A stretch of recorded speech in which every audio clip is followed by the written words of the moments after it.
Good morning to people that are joining us. We're going to take a couple of minutes here and let other people enter the room. And then I will give a brief introduction. My name is Jeremy Chase Israel, and I work for NICWA. I'm the Member Relations Manager.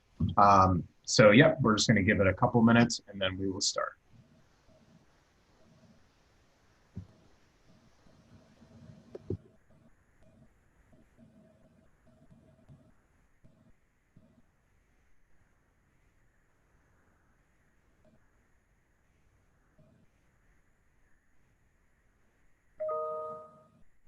Can they see me now? Oh, yeah, because with that box right there, they can see with that box, and they can see you can see it like this, so it's on the side. So they'll see this, and then they see you also. Okay. So they saw your arm, huh? Yeah. Yeah.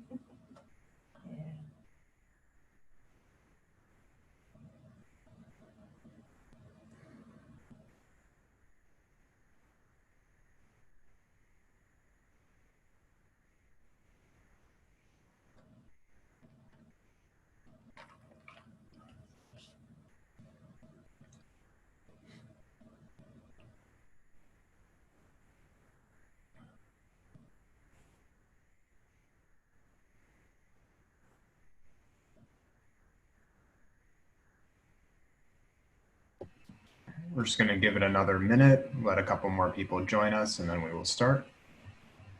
How many do we have now? Do you know?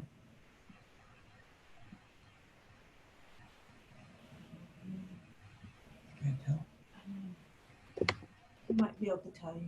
That's okay.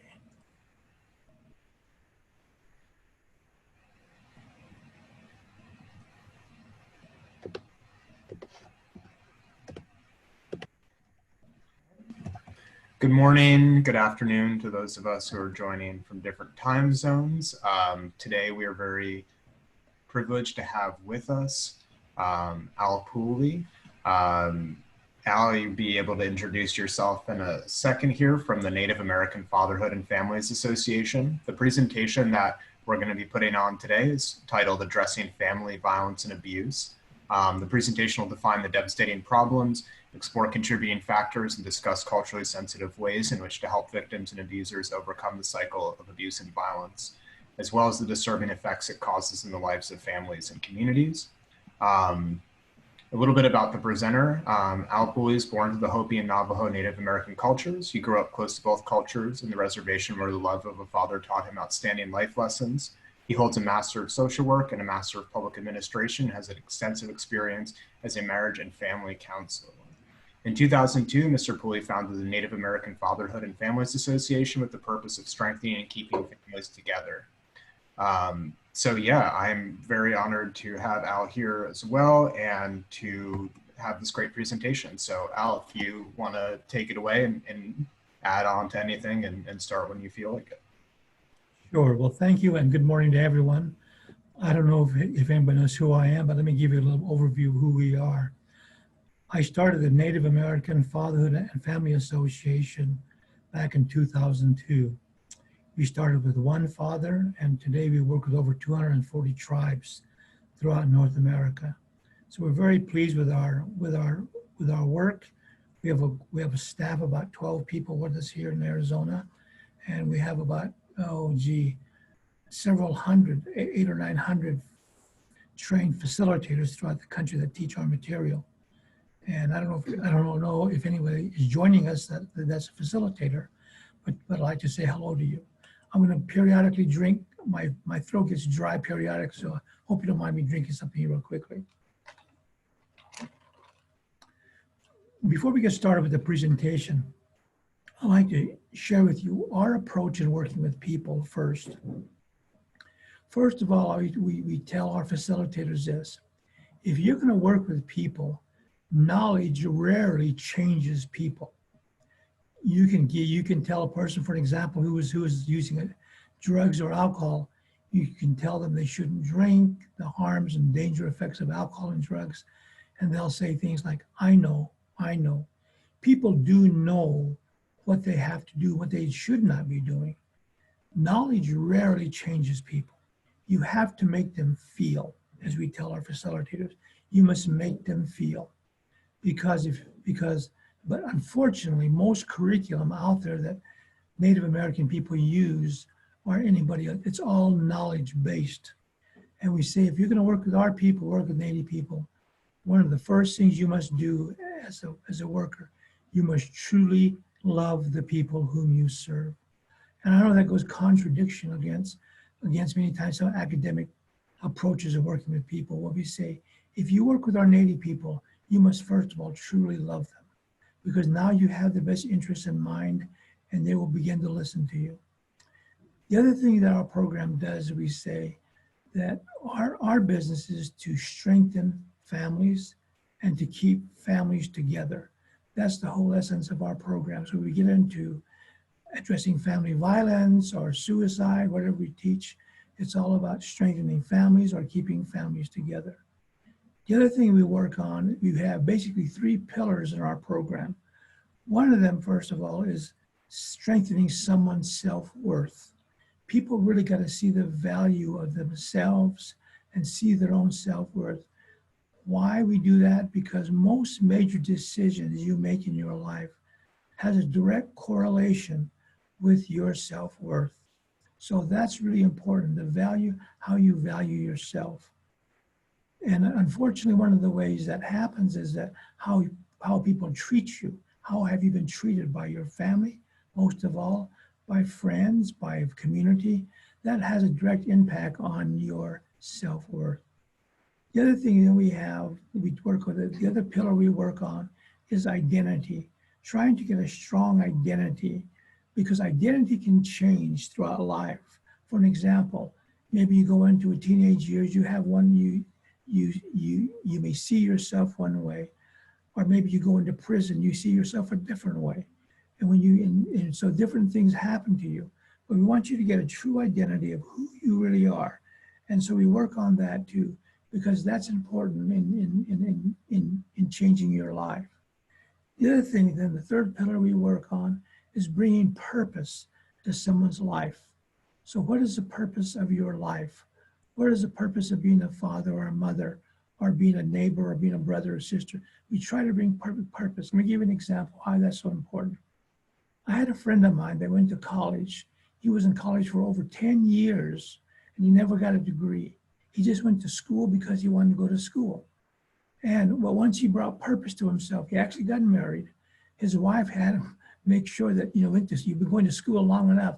Now let's get in and get out. When you have purpose to your life, you get from point A to point B very, very quickly. And so we work with families or individuals. We work on their self-worth, we work on their identity, and we work on bringing purpose to their life. So what I'm going to be telling you today is more about how do we address family violence. So, and I don't know if you will have me given an opportunity to ask any questions or not, but I hope you can.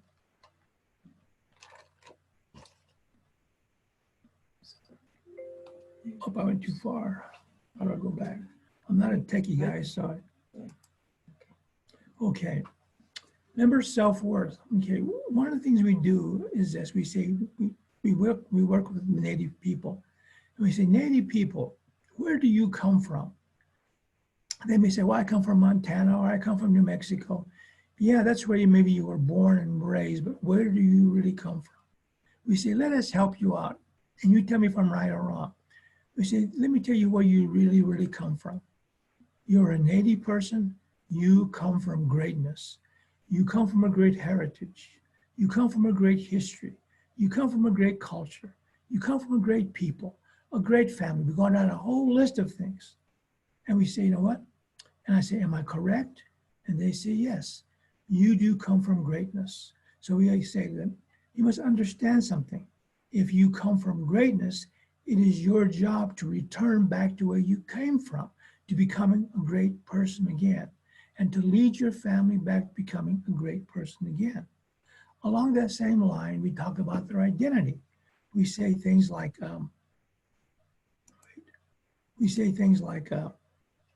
back to greatness. We tell them, if you want to go back to greatness, there's some things you must learn first. That is, you must allow goodness into your life, because goodness comes before greatness. You got to become a good man or a good woman, okay? If goodness is not present, you cannot share it or give it. You can't give something you don't have. So we want our clients to become good people. You must learn, we tell them, don't stand on your looks, don't stand on your education or your whatever you are standing on, education, your looks, your money, your status. We want you to stand on your own goodness. We want you to become a good, decent, honorable, courageous individual. Why? Because then you can go any place in this world and function very properly, very effectively, whether it's with one group or another group. You stand on your own goodness. The other thing we work with the families on, people, is that we're trying to strengthen their identity. And one of them is this. We ask them, we ask them, what's your mother's name? They may say, my mother's name was Mary, for an example. And we say, one of the things you need to understand is that whether your mother gave you up for adoption or not, or whether she was the best mother in the world, when she was carrying you, your mother intended you to be successful. Your mother did not say, I hope, when she was carrying you. Your mother did not say, I hope you become a loser. I hope you become a failure. No, she didn't say that. She carried you with the expectation that you would be successful. So we say, you're here, you are chosen to succeed in life. So we try to work with them on their identity. You are chosen to be successful. Now, not only your mother said that, but your family, your forefathers, they suffered and sacrificed for you to be successful. And we go through a process with them where they really begin to understand one of their functions here on earth is to be successful. Then we ask them a question like this. Have you ever made a mistake in your life? I work with a lot of people who've been in prison, a lot of felons. And I ask them always, have you made a mistake in your life? And they always say, yes, of course I have. We all have made mistakes. No one's perfect. So we say, listen, you must understand one true principle of life, and that is this. You are worth more than the worst mistake you ever made in your life, and that is the truth. So we want them to understand that they are worth more than any mistake they've ever made in their life, okay? They got to learn to forgive themselves and forgive other people. Why? Because that's part of the healing process. Then the fourth thing we talk about with them is this. We say some people pray for a miracle. They pray for something to happen. I say, you know what? Miracles do happen, but you know what? The biggest miracle is you, because there's never been a person like you ever, and there'll never be a person like you ever again. You are one of a kind. You are unique. You're priceless, and you're precious, precious, precious. My job is to help you understand it, not just know it, not just know the words, but really understand your own value. Let's get back to miracles, I tell them. You are a miracle. And I say, just play along with me. There's a key to your heart. I can help you find it. I really can help you find it, but I can't turn it. I can't turn it. Once you find it, you have to turn it. When you begin to turn that key to your heart, another whole world just opens up. You can begin to see things more clearly. You're no longer lost. You can see things very, very clearly, particularly your potential. So we say this, and so we say, you are here to succeed. You are here to do these things. And we say, now, listen, there's three things you must learn in life. There's three things you must learn in life. Number one is this.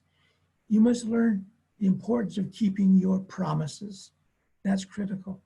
And you start by keeping the promises you have made to your spouse or to your partner, and the promises you've made to your family, to your children.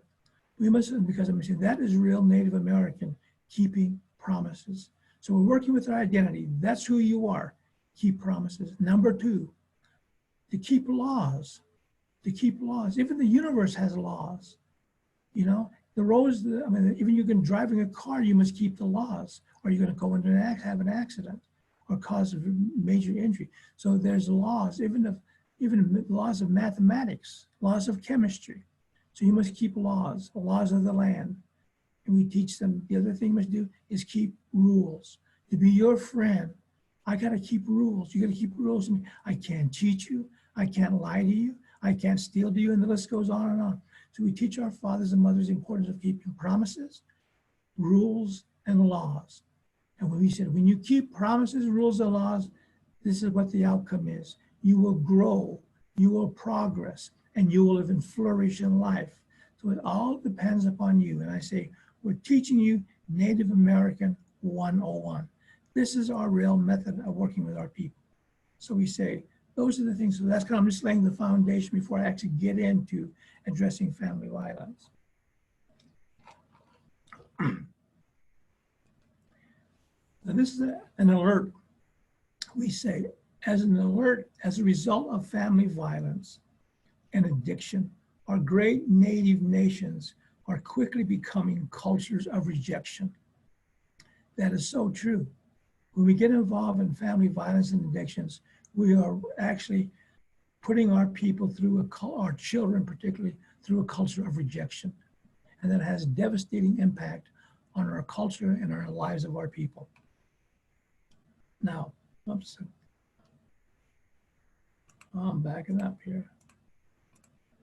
Okay, we say, what is family violence? This is kind of, the title's not really on target, but unfortunately, child or elderly abuse are often considered separate issues by professionals. We don't look at that way. Children affected by violence in the home, either as a victim or a witness, are negatively impacted. And this can be considered a form of emotional child abuse, whether you are a witness or whether you are actually affected by the violence itself. Both are very harmful. Let's talk about family violence for a minute. Family violence, we try to teach our fathers and mothers this, cheats and robs yourself and loved ones. He just doesn't cheat yourself, but your loved ones, you rob them too. Family violence leads others to feel left out. I don't really belong. I don't really have a place. They begin to feel that way. And also this, it points loved ones in a wrong direction, and it points us in the wrong direction if we're the person that's being, if we're the violent one. Family violence creates stress and pressures for the whole family, not just the spouses, but for the whole family, extended family, it does too. Family violence can have a long-term harmful effect on the child and on the family. People carry that on for years. We'll talk a little bit more about that in a few more minutes. Family violence is destructive to the body, mind, and spirit, to children, adolescents, and adults. It affects your body, mind, and spirit. In other words, it affects you as a whole. It affects your whole soul as a person. Oh, shoot. I'm not good at this, people, you can see. Okay. Now, this is how NICWA defines domestic or family violence. We call it, it is true identity theft. And simply put, plainly, identity theft is a crime. Okay? It really affects, like I said, it's just true identity theft. That's how we teach it. And it usually starts this way. It starts by just criticizing you. And many times we say this, we begin to criticize people and we say, oh, I'm just joking, or I'm just teasing, but the damage has already been there. And you look at a newlywed couple many times too, that's how it starts, criticizing you. You eat too much, you walk too slow, can't you cook, whatever. Your hair doesn't look right. Your makeup's not on right. You laugh too loud. And then it grows bigger and bigger and bigger. And before you know it, you're really making them feel you're not trying to create a new identity to those person. Reckless words and actions destroy self-worth, and people become lost. How do people become lost? People always ask that question. How people become lost, how we teach them is this way, is by lying. When you lie to people or when you deceive people, they become lost. Let me give an example. What if you lived in a world where everybody lied to you? Everybody. You'd become lost so quickly. You couldn't trust anybody. But what if your spouse, your parents are lying to you continuously? you begin to get lost. Where do I fit in? Who do I believe? Who do I trust? So we look at lost as you've been lied to. We'll talk about that a little more too in a few more minutes. Okay. Domestic violence, it's a form of stealing someone's identity, which robs, did I read that? Okay, no. Someone's identity, which robs others of happiness and their potential. When people lie to you all the time, it robs your happiness. It really does. And it robs their potential. Personal identity deserves to be protected. We want you to really begin to refine what you want, what do you consider to be happy? You know, in the Constitution of the United States, we talk about we are given rights of freedom. Okay, one of the things we have is this: is the pursuit of happiness. It's happiness is something we have to pursue. It's not just given to us because we have moments where we can be very, very sad. And so when you're through domestic violence, your personal identity deserves to be protected. First, understand you are a victim. Maybe you are the victim. And many times victims begin to feel like they're the cause of all these problems. But most of the time, it's the perpetrator, as you know, that's causing these things. So in other words, I'm kind of jumping ahead of myself. Often it will take years to restore your confidence. When someone is constantly cutting you down, making fun of you, criticizing you, shaming you out, it may take years to restore your confidence. And that's what I've seen, or restore your self-worth. Now, self-worth and self-esteem go hand in hand, but they're two separate concepts. And many times people use them in the same, but they're not the same. Self-esteem relates more to your level of confidence. Self-worth is more to a state of value, how you value yourself. They're closely related, but they're two separate concepts. And if you're constantly made fun of, it affects both self-worth and self-esteem. Many people do not realize how easy it is to be stolen. And some people just give it away without even knowing it because you want to please so much. But one of the biggest ways you give away yourself, your identity is this way, is by lies and also by fear. People like to bring fear to you. Now, one thing about fear that's very powerful, even governments use that. Religions use it. Traditions use it. Even your husband and wife can use it. When they bring fear to you, you begin to change. That's why we say you must learn. We'll get to that in a minute too. But fear is not only used by someone that's stripping away your identity, but remember it can be used by governments, religions, traditions, even family members. Fear is very powerful. So many people don't realize how easy it is to lose your identity or be stolen from you. It is stolen by lies, deception, and criticism. Can suffer adverse consequences. It is not often known by the victim that this is happening, but others can see it. For an example, let's say in a domestic violence situation, a woman can see, let's say she's being abused emotionally, physically, and she can't see it, but other people can see it. Even her own children can see it. But many times it takes years for her to see it. Finally, one day she wakes up and realizes what's really happening. You know what happens? Then she gets mad. She gets mad at herself by saying, why didn't I see this? What's wrong with me? Well, unfortunately, your identity was stolen and you didn't even know it, right? And you maybe just gave it away. Oh, shoot.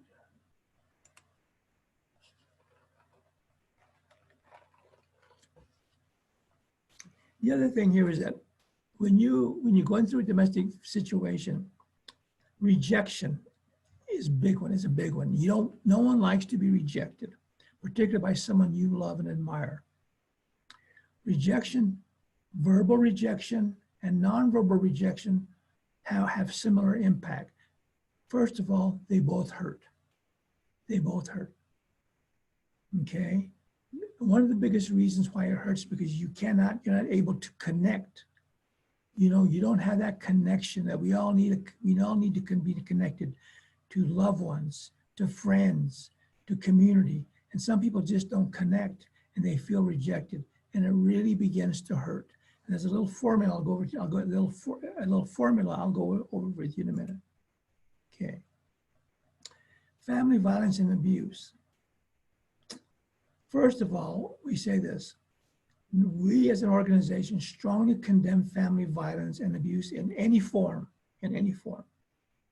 Family or domestic violence, this is the key word, is intentional abuse of a family member to impose power and control over another. Now, anger is not necessarily intentional. Let's say, for example, let's say you got mad because you spilled something on the kitchen table. Well, anger is an emotion. Domestic violence, from our point of view, is that when you I intend to control that person. I intend to dominate them.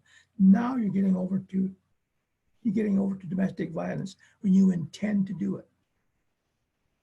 So we'd like to stress the word, it's an intentional abuse of a family member to impose power and control over another.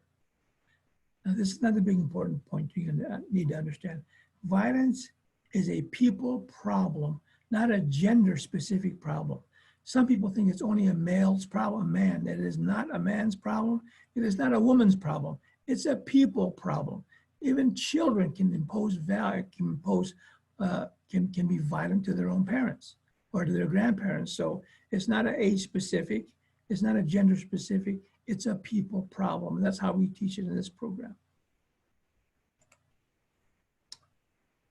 Any type of relationship can become abusive. You can be madly in love and a relationship may start wonderful, but any relationship can become abusive if we're not careful. Because when emotions are left unchecked, people can hurt others. Some people just keep like, kind of like a pressure cooker sometimes. They get hurt and they just keep it inside. They don't share it. And it builds up, and boom, it explodes. Okay? So I'm saying here that people can hurt others verbally, emotionally, sexually, or physically. Okay? And you may want to look at some of your clients have looked at how are they being abused verbally, emotionally, sexually, physically. And some may experience 2 of them, 3 of them, or all of them. And so it really impacts someone. So these are just some ways you want to, okay. Now we're going to talk about the abuser. One thing about the abuser is this. They like to condemn truth. They put truth to the side because truth is their worst enemy. They don't like it. So an abuser likes to condemn truth. The other thing about an abuser is this. They have no confidence in you. They really don't. That's why they abuse you, because they have no confidence in you. They create inequality through unfair rules. They make rules that are not fair. They take advantage of that. They take advantage of you because of the victim, because with unfair rules, I can do it, but you can't do it, okay? They will endlessly lie and cheat you. I've worked with couples in the past and say, you know, if a person continuously, the key word is continuously, if they continuously lie to you, create unfair rules and cheat you, you know what? They have no respect or love for you or the relationship. But yet people still hang on to that for year after year after year. The abuser loves wrong and they love bad things. They really do. The abuser does not understand love at all. They don't understand love. They know the word love. They know that love will get them. If they say, I love you, that will warm people up sometimes. They confuse love with sex. They confuse love with pleasure. Love is something different. We have a whole section on that too in our program. Okay, the abuser becomes a stranger to the family. He becomes a stranger to them, to the family, and they become a stranger to him. Or to them. They don't really know each other. They think they do. They could live in the same house, under the same roof, but they don't know each other. The abuser does not know good from evil. They really don't. They try to make good look bad and make bad look good to cover their own tracks. So they don't know good from evil. That's my experience. The abuser will steal and lie to feed their selfish ambition. Most abusers are very selfish. It's a big default in people that are abusers. Remember, it can be a male or a female, a young or an old. So they will steal and lie to feed their selfish ambitions. Now let's look at the word power and control here. Power and control can be associated with these things: employment, finances, education, status or position, skills like technical skills, communicational skills, interpersonal skills, or family structure. Now, let's look at violence. It's based upon power and control. Let's ask the question, who in the family has more power and control? Who is the aggressor? Who is afraid of whom? Now let's look at this. Let's say the husband and wife. Who is more employable? Is it the man or the woman? The husband or the wife? Who makes more money? The man or the woman? Who's better educated? The man or the woman? The husband or the wife? Who has a better status in the family, position, or community? The man or the woman? The husband or the wife? Who has better technical skills? Typing, computer skills, communication skills, verbal skills. Who has better interpersonal skills, can talk to strangers easier? What's the family structure about? So you can see sometimes power and control is associated with things such as employment, finance, education, status, position, skills, technical, communication, personal, and family structure. Remember, ask these questions. Who in the family has more power and control? Who is the aggressor? And who is afraid of who? And it's not always the male. It could be a female. It could be young and old. And if we had a group, we would really discuss these, but we don't have the time. How much time do I have left? About 20 minutes. Oh, I'm getting moving here. A tyrant. What's a tyrant? Someone who brutally and harshly uses power and authority to oppress others. Oppress, you push people down, you hold them back. That's what oppression is. You keep them down and you hold them back. Tyrants controlled by power or any means available. Some men or women are tyrants in their own home. Through this behavior, personal choice is taken away. They make all the choices for you. They make all the decisions for you. The right to choose is an important, valuable belief that runs deeply through Native American cultures. That's one of the beauties of our culture. We want you to be able to make your own choices. Why? Because choice, you have to make your own choices. Why? Because choice is necessary for us to progress as a people, or progress as an individual. We must be given the right to make our own choices. And tyrants many times take that away from us. And remember, it could be a government, it could be a religion, it could be traditions, it could be even your own spouse, your father and mother. So remember, choice, we say choice is the only thing you really, really own. You don't even own your, you could be, we could all be dead next week. But choice is something you will have even after death. You'll have the right to choose. Value it, protect it, treasure it. That's the only thing you really, really own is the right to choose. Now, without freedom of choice, this is what happens to you. If choice is taken away from you, we want our parents to understand this. You will never know true happiness. If someone's always making decisions for you, you will never grow and develop. You become dependent upon others. Your hand is always out. Help me, give me, give me, give me. You will limit or lose opportunities in life. You will lose confidence and the ability to act or make your own choices. You want someone to make choices for you. You become a victim of power, manipulation, and control. Let me give an example. One time I had a father that was just released from prison. And in prison, the system tells you what to do, where to sleep, what to wear, where to eat, everything. Then you have another system called gangs. They tell you what to do, what kind of If you're going to put a tat, what kind of tat you can put on, everything. For an example, let's say you're part Native American and part Caucasian. Well, in prison, you can't be a white guy one day and the next day Native American. You can't do that. You got to make up your mind. So the system tells you what to do, and the gangs tell you what to do. Your choice is basically taken away from you. Well, I had a father that was in prison for a number of years, and he came out. And he said, Al, he gave me a call, and I says, let's go have some lunch. And he says, okay. And I said, where do you want to go? He was just out the day before. He said, I don't care, any place you want to go, Al, any place. Said, no, you tell me you've been in prison. Let me tell you, I'll take you where you want to go. No, Al, you go where, I'll just go with you. Okay. So I love, people know me, I love greasy fried chicken, okay? I said to him, I says, you want to go eat some chicken? He says, yeah, fried chicken. So I took him to Popeye's Chicken. And as we're eating chicken, he says, you know, Al, this is the third meal I've had in a row where I've had fried chicken. I said, well, why didn't you tell me we could have gone at a pizza or a hamburger or whatever you wanted? But he was so used to everybody telling him what to do, it was hard for him to make his own choice.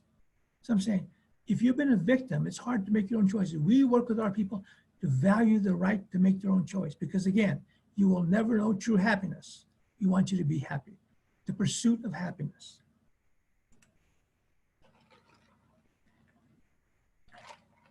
Now, this is just me from my experience as a practitioner, as a therapist. I don't like to say people are sick or they're broken. I don't like to say that. I say most of the problems people have, from my experience, is this. Most people have been hurt, and they've been hurt by people that are really significant in their lives, like their parents, their siblings, or their spouses. They've been hurt. And if you don't take care of that hurt, you carry that with you.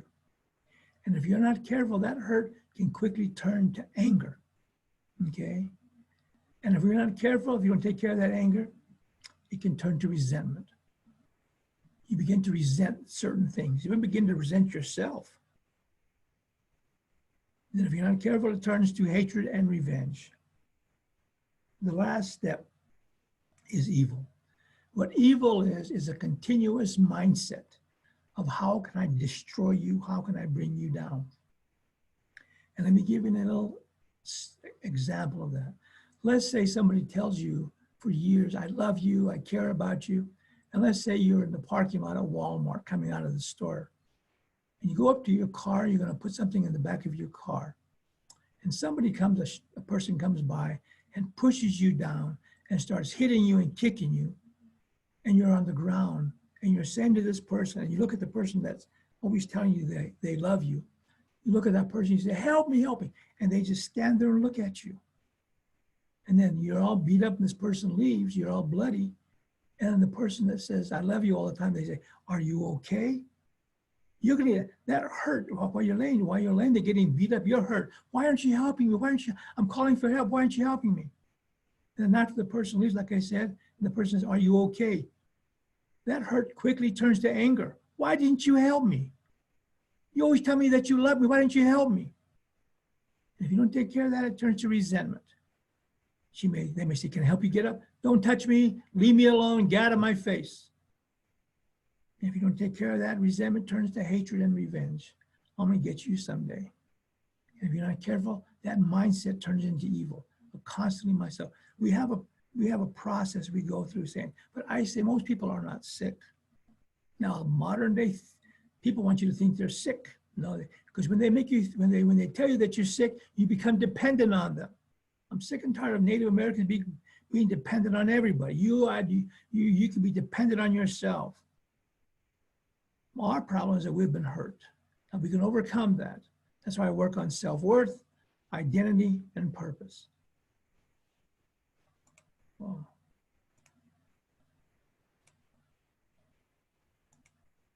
okay. Dangers of rebellion.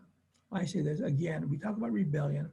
There are 3 different stages of rebellion, I say. One of them is called simple rebellion.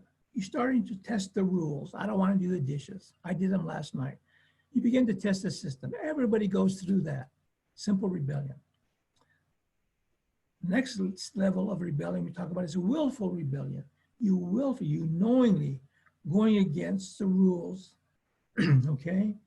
And that's, you begin to willfully rebel against rules, okay? The last category is open rebellion. You don't care about the rules at all. You don't care who you hurt, who you see. And let me give another example about that. I was teaching a class on one of the native reservations a few years ago, and we went to break for lunch. And this woman, we came back from lunch, this woman was very upset. And I said, what's wrong? She said, oh, I was going home for lunch and I saw my husband. He was drunk. He's walking down the street and he saw me coming. He recognized our truck. And he saw me, and so he jumped in the ditch so I wouldn't see him. I said, what did you do? She says, I just let him stay in the ditch. I just kept on going. I was so mad. And then she said, I'm so mad. And another woman says, I wish my husband still jumped in the ditch. She says, my husband, he doesn't care who sees him drunk. He doesn't care what he does.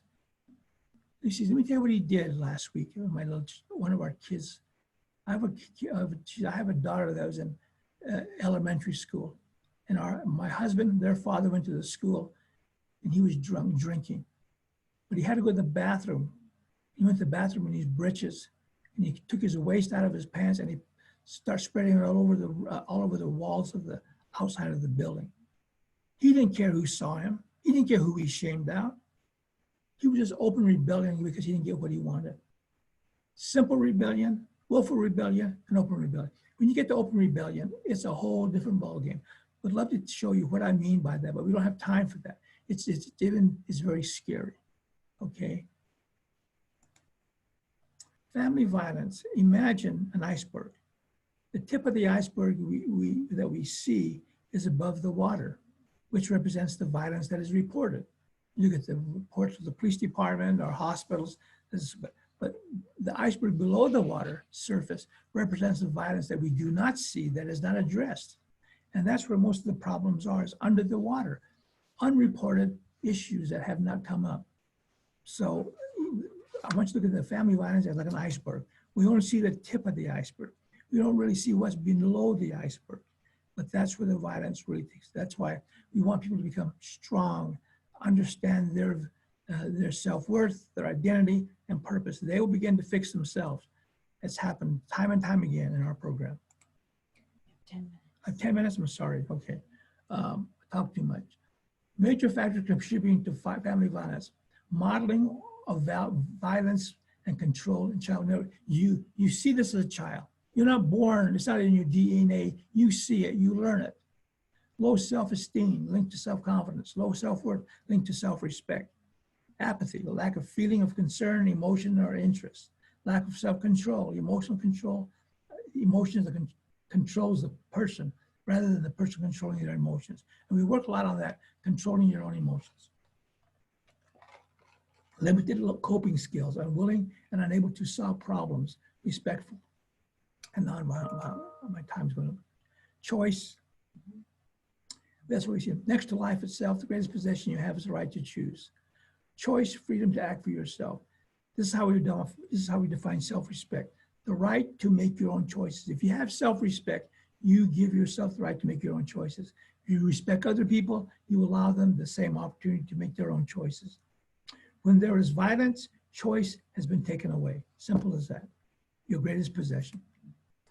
These are some things that create personal pride. I'm at 10 minutes, you said? Yeah. I probably got to go really fast because these are some of the things that create a tyrant, you might want to say. Personal pride. They find it difficult to accept authority and prone to rebellion. You just can go through these real quick. Another one, personal pride, is selfish.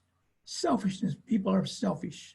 Creates self-centeredness, self-importance, self-pity, self-fulfillment, self-gratification, the lack of understanding in a relationship, the lack of tolerance. That's what a selfish person does. And you know what?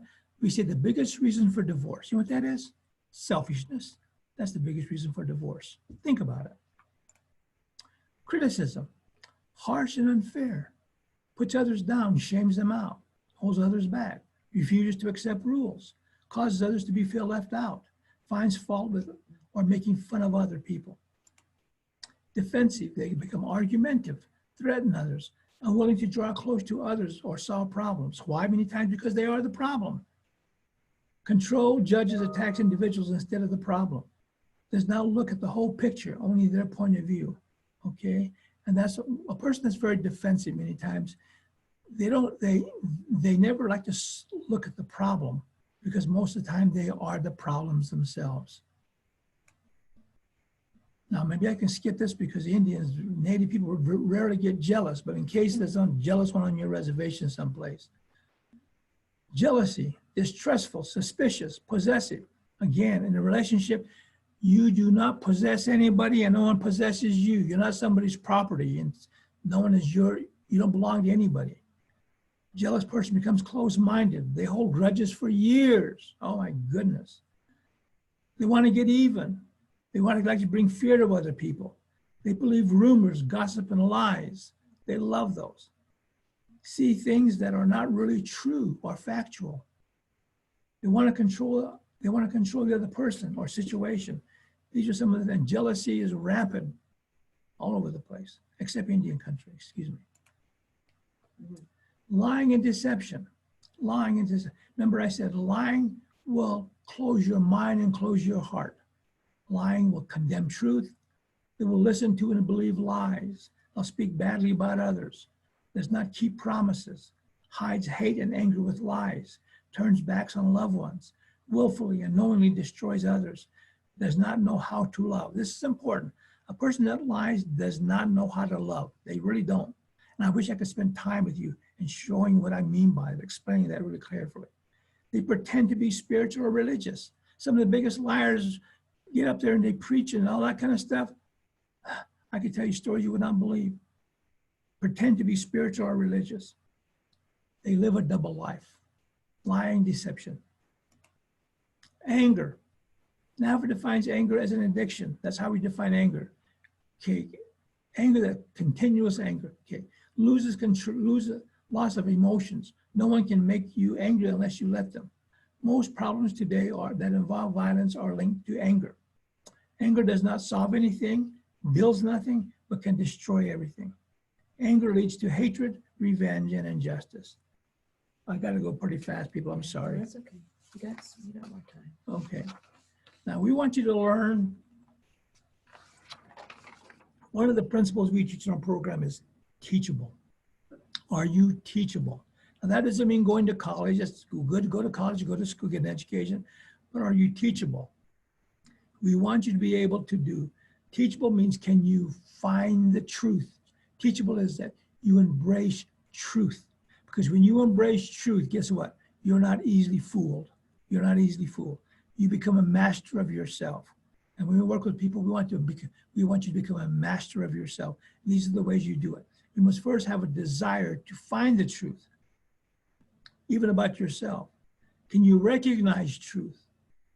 Can you accept it? Can you communicate it? Can you show it or can you live it? You do those 5 things, and I promise you, you will become a master of yourself. And there's a process to this. There's a process to it. And so we don't have time to go over it, but we want you to learn the truth. Are you teachable?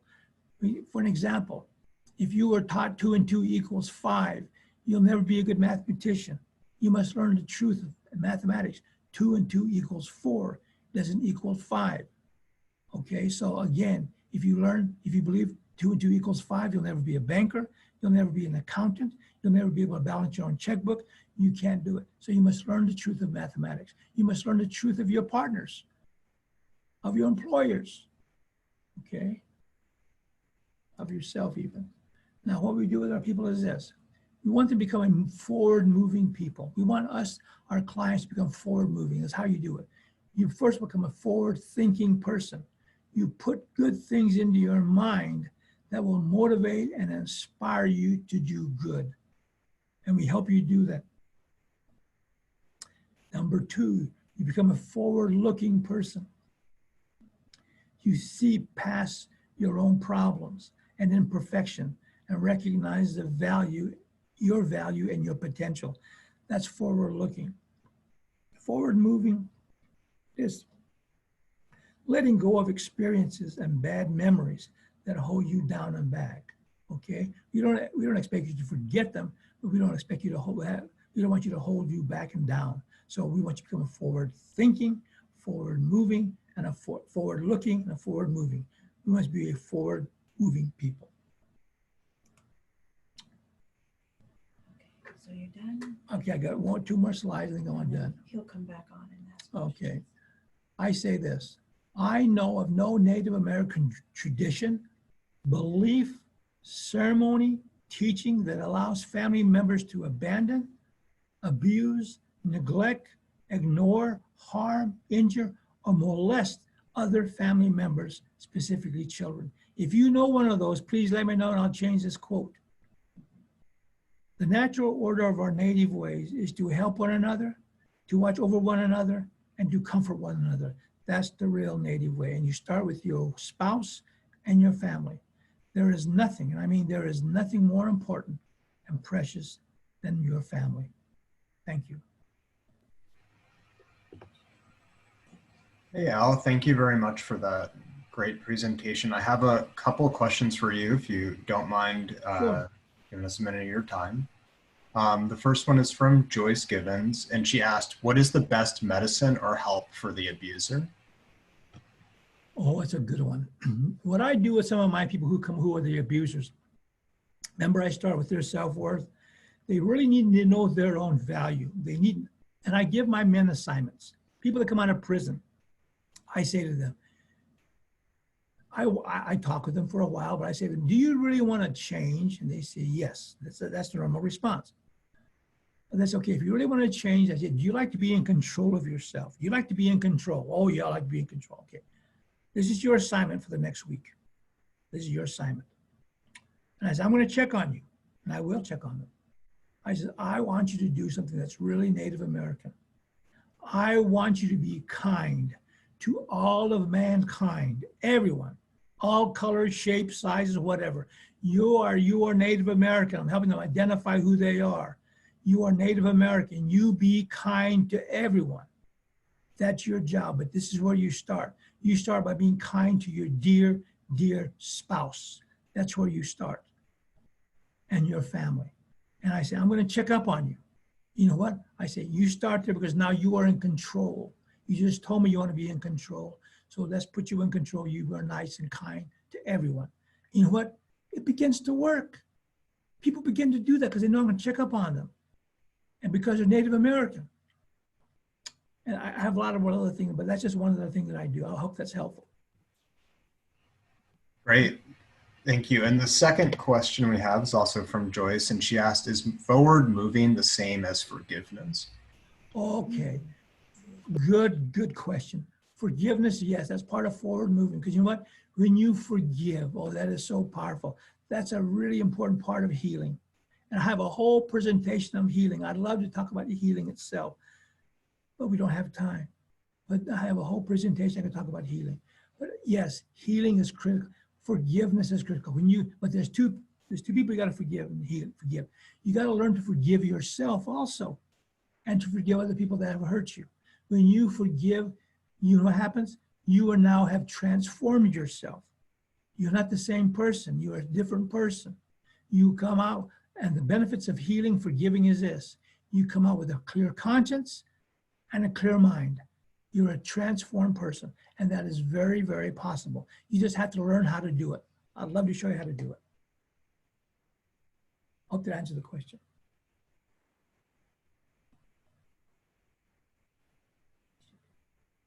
No other question? Yeah, I have one other question here. So in terms of, you said that, you have these other seminars and other talks that would be helpful for people. What is a good resource for the participants to learn more about these programs? Well, when to start, go to our website. Don't contact me because I'm not too good at that. Contact our office. We have a whole list of workshops we can do. Oh, yeah. Right there, the contact information right there. And you can talk to Amy, she's the executive director. And then I just write the material, I just teach it, okay? My staff does everything else, okay? I don't even buy my own clothes, my wife buys all my clothes. If you don't like the way I dress, don't get mad at me. So contact us. We can do trainings, we can do seminars, we can do whatever we want, workshops, and yes, I've done that all over the country. Wonderful. I'd like to thank you very much, Al, from behalf of everyone at NICWA for taking time to give this information and presentation to our members. It's very valued. So thank you. Thank you again. Thanks everybody for joining in. And thank you again. Okay, bye-bye. Bye, everybody.